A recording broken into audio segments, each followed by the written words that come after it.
तो आज हम देखेंगे coordinate geometry class 10th exercise 7.2। तो इसमें हम पहले 7.1 कर चुके हैं।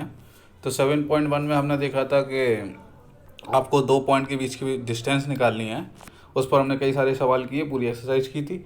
अब हम देखते हैं कि 7.2 में आपका सेक्शन फार्मूला बताया गया है। तो सेक्शन फार्मूला किस तरीके से डील करते हैं हम इससे, वो देखते हैं। तो यहाँ पर आपको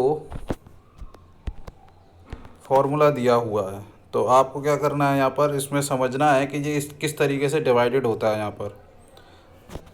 तो ये आपको यहाँ पर एक पॉइंट दिया हुआ है, एक लाइन दे रखी है ए बी, उसके बीच में हमने एक पॉइंट सी ले लिया है, सी जिसके पॉइंट हमने मान लिए एक्स कॉमा वाई, जिसके पॉइंट हमने एक्स कॉमा वाई मान लिए हैं। तो एक्स कॉमा वाई मानने के बाद इसमें बीच ए से सी तक की डिस्टेंस हमने मान लिया m1 और सी से बी तक की डिस्टेंस को मान लिया हमने m2।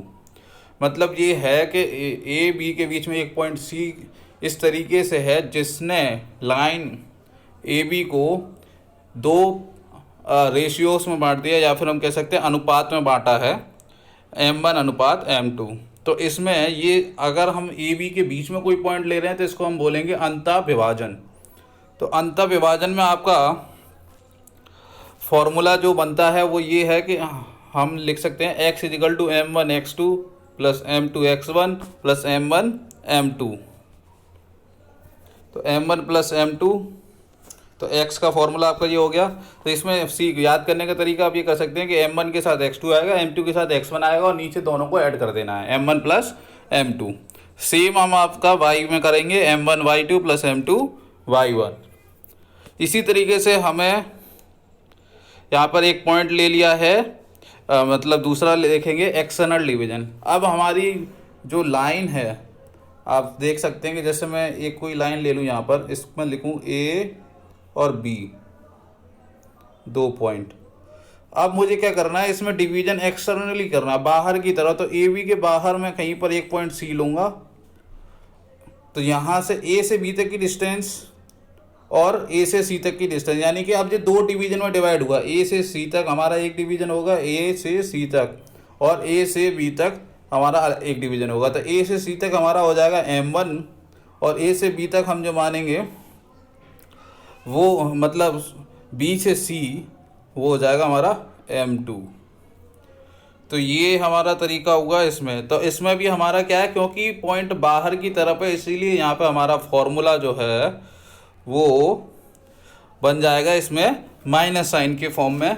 फॉर्मूला इंटरनल डिवीजन की तरह एज इट इज रहेगा, बस यहाँ पर चेंज ये है कि आपका माइनस साइन आ जाएगा। m1 के साथ x2 रहेगा, m1 के साथ x2 रहेगा और m2 के साथ x1 रहेगा और दोनों माइनस हो जाएंगे। सेम y वाले में m1 के साथ y2 रहेगा और दोनों माइनस हो जाएंगे। तो इस पर मेरे ख्याल से ये इतना आपको समझ में आया होगा। अब इसके बाद हम देखते हैं कि एक इसमें क्वेश्चन दिया हुआ है आपकी एक्सरसाइज 7.2 में, पहला क्वेश्चन। तो पहला क्वेश्चन ये कहता है कि इसमें आपको 2 पॉइंट दिए हैं ए और बी, और उसमें दे रखा है कि ए और बी के बीच में एक पॉइंट सी है जो इसको 2 रेशियो में डिवाइड कर रहा है, यानी कि 2 अनुपात में डिवाइड कर रहा है, जहाँ पर m1 की वैल्यू 2 है और m2 की वैल्यू 3 है। तो यहाँ पर अगर आपको कभी भी इस तरीके का सवाल दे और जिसमें ये ना बताए कि आपका डिवीजन किस तरीके का, तो आप ये मानेंगे कि फॉर्मूले में इंटरनल डिवीजन है। तो आप लगाएंगे इसमें सेक्शनल फार्मूला। तो आप देख सकते हैं कि हमने x का फार्मूला लिख दिया, जो अभी पीछे देखा वही y का फार्मूला लिख दिया। अब इसके बाद हमें पता है कि यहाँ पर x1 की वैल्यू जो है आपकी वो है -1, x1 आपका है -1, x2 है आपका 4। इसी तरीके से हम लिख लेंगे y1 की वैल्यू है हमारी 7 और y2 की वैल्यू है आपकी -3।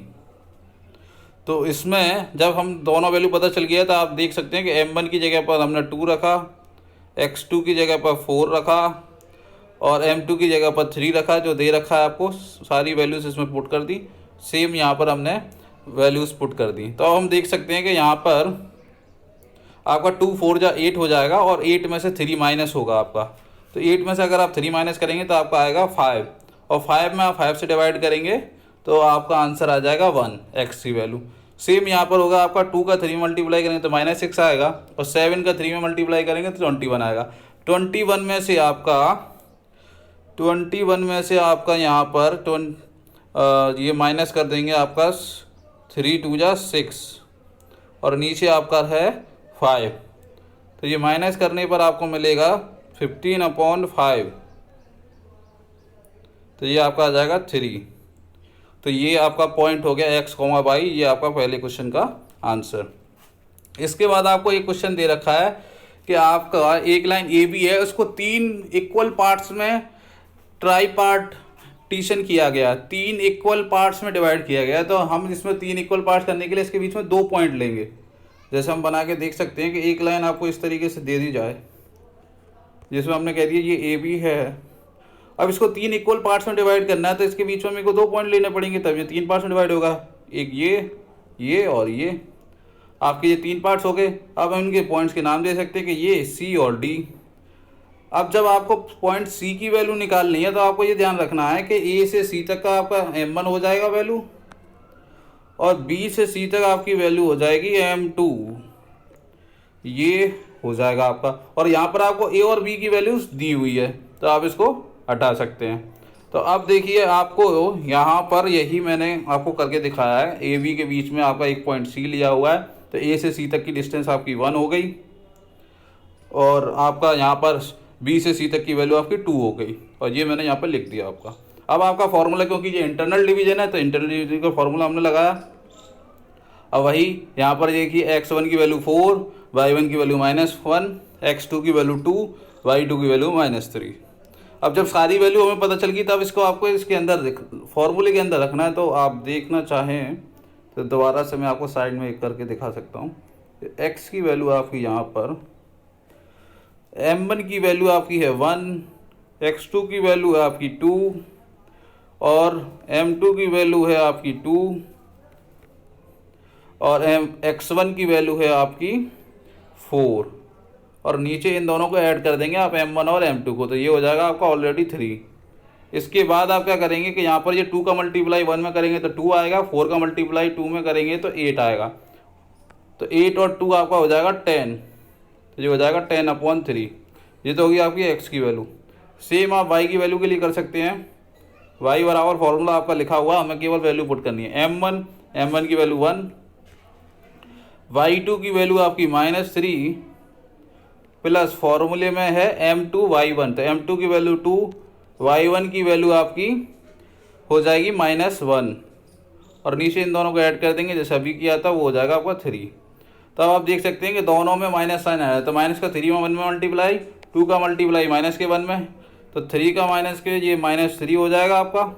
2 का -1 में करेंगे तो -2 हो जाएगा आपका, डिवाइडेड बाय 3। तो ये आपका यहाँ से सॉल्व होकर -5/3 आ जाएगा आपका आंसर।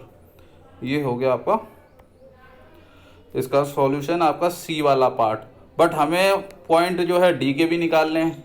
तो देखिए ये अभी हमने देखा था कि आपके पास एक लाइन ए बी है, इसको 3 इक्वल पार्ट्स में आपने डिवाइड किया है। एक पॉइंट आपका यहाँ सी है और अगला डी है यहाँ पर आपका। तो आपका यहाँ पर हम देख सकते हैं कि अब हम सी की वैल्यू निकाल चुके हैं, हमें डी की वैल्यू निकालनी है। तो अब मैं ए से डी तक अगर देखूंगा तो ये वैल्यू 1 है, ये भी 1 है, तो यहाँ तक मेरा m1 की वैल्यू कितनी हो जाएगी, यहाँ पर 2 हो जाएगी।